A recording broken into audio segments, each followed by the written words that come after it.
どうも皆さん、カイトです。平凡な女子高生が魔物を狩るアクション、ハンター X をご存知でしょうか。こちらは2022年4月29日に Steam でリリースされました。早速一通りクリアしたんですけど、久々にやりごたえ十分なメトロイドバニアでしたね。主人公の少女を操作して魔物を狩りに駆け巡る、そして異界を行き来しつつ理不尽に強いボスとの戦闘はめっちゃ面白かったです。今回はハンター X というおすすめ作品のジャンル、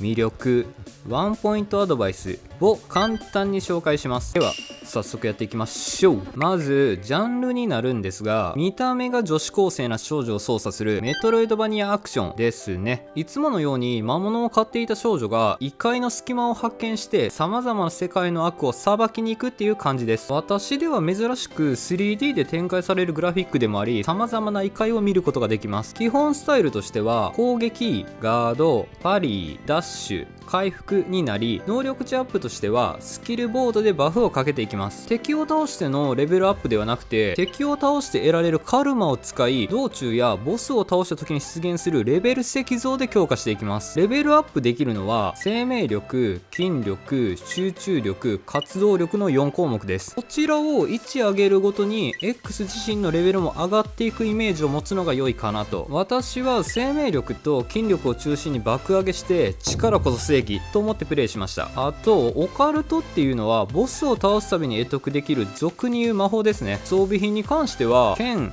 斧、ハンマーなどがあるのですけど、潜れば潜るほど強い武器が手に入るんで入れ替えもさほど気にならない感じ。アクセサリーとしては防御力がスキルボード以外では一切上がらないんで、上昇するのをつけるのが良いかもしれません。アイテムに関しては常時使えるハンターポーションが回復の要であり、セーブ石像でロットもフルになります。余ってるスロットルに他の回復ポーションや強化薬とか装備できるんですけど、戦闘になった時は絶対に回復優先になります。ガードとパリ、ダッシュになるんですけど、こちらはスタミナを使用しての動作です。特にガードよりも敵のタイミングに合わせてのパリがめちゃくちゃ使えるんで、序盤で少し練習しておくのをおすすめ。マジでパリが強すぎる。ダッシュもボス戦ではバリバリ使うんで慣れておくのが理想ですね。スキルボードになるんですけど、これはレベルアップした時にもらえる紫の結晶を使ってカスタマイズしていきます。使えると思ったのを優先的に上げてプレイしやすい環境を整えるのがベスト。メトロイドバニアになるんで、しらみつぶしにダンジョン内を探索してボスだと感じたら引き戻って行ってないルートに向かうという満足感も味わえます。右上が探索率で左上がダンジョン名です。ところどころ行けない箇所もあるんですけど、後々の映像強化スキルゲットでの2段ジャンプは当然あるのでご安心を。ざっと説明するとこんな感じです。そしてこのゲームの魅力になるのですが、1、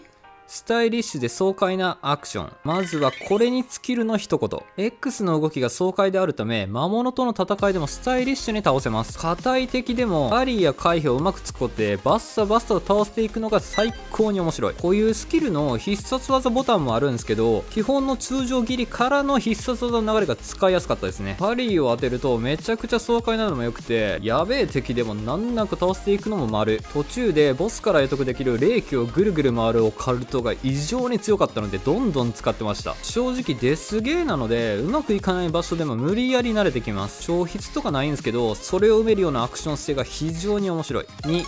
ボスが鬼強く感じる高難易度。マジでボスの強さが鬼レベルなんですよ。最初のチュートリアルボスでさえこのタイプのゲームプレイしたことない人はかなり強いと感じてしまうかなと。こういう強さがいいんすよ。エンダーリリーズを思わせるような初見殺し感たっぷりでもあり、ワンパンで3割以上持ってかれる。そして謎のハメコンボでめった打ち。諦めずに何度も挑戦。これがメトロイドバニア。完全にデス覚えによる攻略になってくるのが魂を震わせてきますね。特に背銀の狼というボスを序盤で戦ってしまったので心折れかけるぐらい強かった。前振りかざしのタイミングがいまいちつかめずにダメージを食らってしまい、いい感じに迎えたと思った瞬間の仲間呼び出し、それに気を取られてからの追い打ちダメージで20回ほど外れました。最後はパリパリパリでボコボコにしてやりましたがね。序盤から中盤にかけてのボスが一番強く感じられると思いますんで、ここを乗り切ってからがレベルもスキルも充実してきて最高に面白くなってくるのがハンター X。3、